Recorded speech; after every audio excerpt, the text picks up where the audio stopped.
Iyanda ifuneko yokuthi ukuphazamisa isintu nomvumo wakhona kungapheleli ngenyanga yamagugu kwaphela kodwa kube yinto ejayelekileko ebantwini. Lokhu kunjengombana kunesililo sokuthi umvumo wesiNdebele awulifumani isekelo netuthuko eyeneleko. Kuyokubanjwa umnyanya wokuhlonipha abalime indima ephambili emvumeni wesiNdebele kunye nabavumi.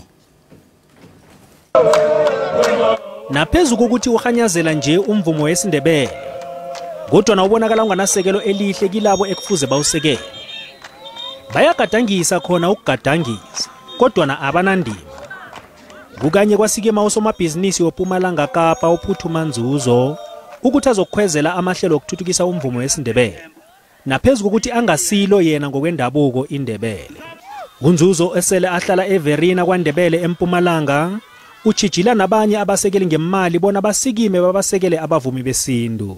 Besicela nokubana ethubeni because sizafuna baphakame okanye bathuthuke thuthukise nabanye abavumi abanye abasesebancinci abasaculayo.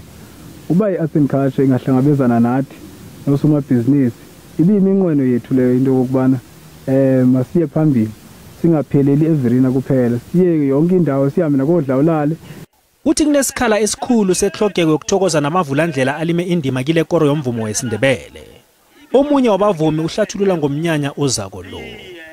Umnyanya omkhulu wesikhethu lapho sizokuhonora khona nezinye inkutana edlale indima enkulu ekuthuthukiseni isiNdebele. Ke simema wonke umuntu othandako isikhethu ukuthi eze eVerina eMacluster lapho zabe sibambele khona lo mnyanya.